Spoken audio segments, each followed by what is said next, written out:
A variety of different ways, honestly. So the first was changing my shooting. I used to get harped on a lot by Coach and Coach Tesco and even the announcers on our games when I was younger, Ryan Powell and such, would kind of rip into me. They'd say I was a great player and could get a shot off kind of whenever I wanted, but I would always waste it and put it right in the goalie stick, and I'd have a bunch of turnovers that way, and I was kind of being counterproductive. So that harsh criticism really hit home, and I really took that to heart and went out and worked on my shooting stroke and worked on, because you can't just start shooting the ball low and doing it well, you know. You kind of have to learn how to yank it down there and not show that you're shooting low and dropping your stick. So you can't just go out and start shooting low. It doesn't work that way. So it took me a year or so, my sophomore year, to figure out how to do that and the best way to put shots past the goalie. And since then, I've kind of been pretty consistent with my step down shooting.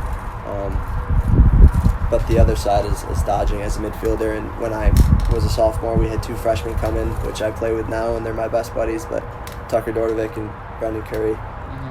And they were fantastic dodgers, just lightning quick and very polished. And I wasn't there yet, even though I was a year older than them. I had a lot to learn. And I looked down to them for guidance and took a lot of their moves. And we worked after practice and stuff like that on how to shake a guy and not necessarily just be predictable with an alley dodge, and how to get to the middle of the field and shoot coming over the top and not down the alley every time. So there's been a lot of improvement that I've made in my college career, and I think that's why I've enjoyed it so much. Is it wasn't very easy for me coming off the bat. I had some early success and found the field and got to play, but I wasn't necessarily a great player by any means. So the growth and kind of learning the ins and outs of the game and how to become a very good player, a very good midfielder has been a cool experience.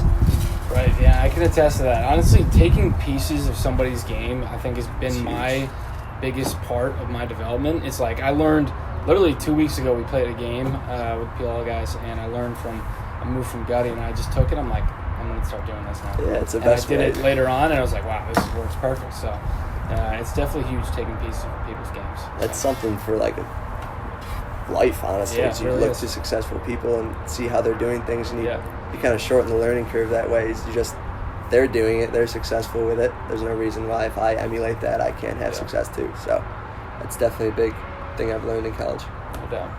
Who have, through college, who have been your, whether it was when you were a freshman or just going through, who have been your kind of biggest mentors that you've tried to emulate, whether it be on the field or off the field, and what have you kind of learned from them the most, outside just obviously Dordovic and Curry? On the team or just in general? And whether on the team or just off the team, like whoever, just mentors, people you look up to. Yeah, so early on my freshman year, I came in and got to play with two first-team All-Americans, which was Salcido and Mariano, and they obviously kind of showed me the ropes of how to handle being a high-level Division I lacrosse player and set the standard work-wise. And I watched them put in the extra time in the weight room and on the field, and that kind of showed me how things aren't just going to come. You got to work for them. Even if great players are having great years, it's not because it's by chance or by luck. It's because they're kind of willing it. So early on it was them, and since then I used to watch all successful players around the Division I landscape. I used to watch Connor, actually, and I kind of take some stuff from him, and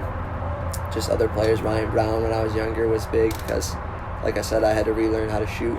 So I would watch film on him, and just because he's obviously one of the best shooters in the world, and his overhand release was something I tried to emulate. So I don't know, there's many players, like I said, that take stuff from all over and just try to put it in my own game. All right, so going back to